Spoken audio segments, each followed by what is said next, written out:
شروع اللہ کے نام سے جو بہت مہربان اور نہایت رحم کرنے والا ہے۔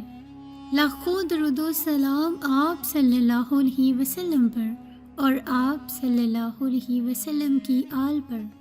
ناظرین، شادی سے پہلے کچھ نصیحتیں ایسی ہیں کہ جن پر اگر عمل کر لیا جائے تو رشتے میں کبھی درار نہیں پڑے گی۔ آج کی اس ویڈیو میں آپ کو 3 نصیحتیں ایسی بتائیں گے جن کو آپ اگر ہمیشہ یاد رکھیں گے، اپنے ساتھ لے کر چلیں گے تو یقیناً آپ کا رشتہ بچا رہے گا اور ایک خوشگوار ازدواجی زندگی گزار سکیں گے۔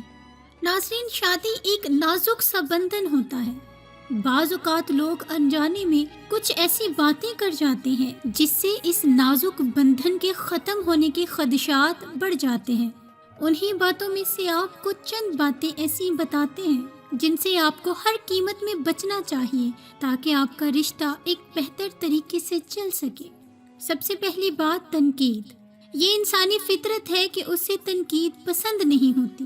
اگر کوئی ایسا کرے تو اسے کافی برا لگتا ہے۔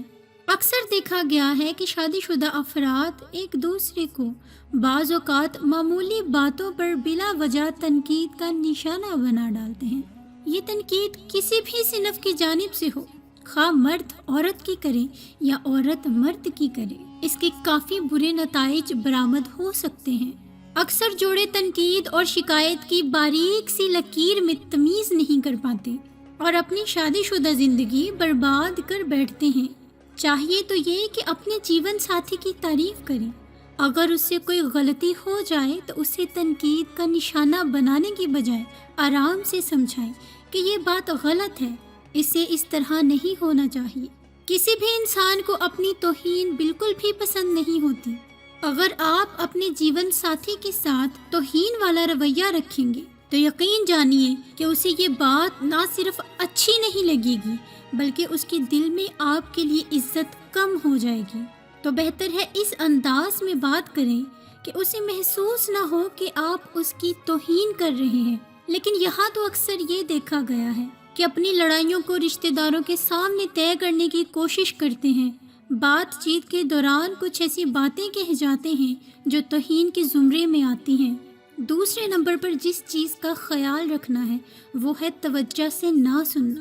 اگر آپ کی کوئی بات نہ سنی تو یقیناً آپ کو برا لگتا ہے یا نہیں؟ اسی طرح اگر اپنے جیون ساتھی کی بات آپ توجہ سے نہیں سنیں گی تو اسے بھی یہ بات بہت بری لگے گی۔ اسے لگے گا کہ جیسے وہ آپ کی زندگی میں بالکل بے معنی ہے۔ یہ رشتہ اکتاہٹ اور کمزوری کا شکار ہونے لگے گا۔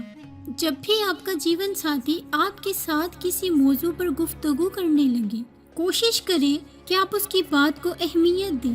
اسے یہ لگے کہ جیسے آپ کے لیے یہ تمام باتیں بہت اہم اور ضروری ہیں۔ اس طرح اسے اپنے ہونے کا خوشگوار احساس ہوگا اور آپ کا رشتہ مضبوط ہوگا۔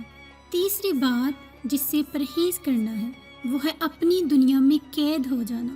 آپ اپنے کاموں میں ضرور مصروف رہتے ہوں گے لیکن اس کا ہرگز یہ مطلب نہیں کہ آپ صرف اپنی ہی دنیا میں قید ہو کر رہ جائیں، اپنی شادی شدہ زندگی کو تباہ ہی کر ڈالیں۔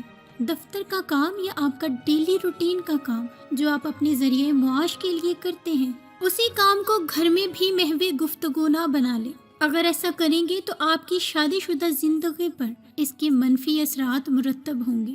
کوشش یہی کریں کہ جب بھی آپ گھر واپس آئیں تو اپنا زیادہ سے زیادہ وقت اپنے جیون ساتھی کے ساتھ صرف کریں۔ انہیں یہ محسوس کروائیں کہ آپ کے لیے دنیا کا سب سے اہم کام ان کو وقت دینا ہے، ان کو توجہ سے سننا ہے، ان کو عزت دینا ہے۔ پھر دیکھیے گا انشاءاللہ تعالی آپ کے رشتے میں کبھی کوئی خلل واقع نہیں ہوگا۔ انسانی زندگی میں اونچ نیچ تو ہوتی ہی رہتی ہے لیکن بہتر انسان وہی ہے جو حالات کو بہتر طریقے سے سارٹ آؤٹ کر سکے۔ میں امید کرتی ہوں کہ آپ کو آج کی یہ ویڈیو اچھی لگی ہوگی۔ یہ نصیحتیں اگر آپ کو اچھی لگی ہو تو چینل کو ضرور سبسکرائب کر دیجیے گا اور ویڈیو کو لائک بھی کر دیجیے گا۔ اس کے ساتھ ہی مجھے دے اجازت، اگلی ویڈیو تک دعاؤں میں یاد رکھیے گا۔ فی امان اللہ۔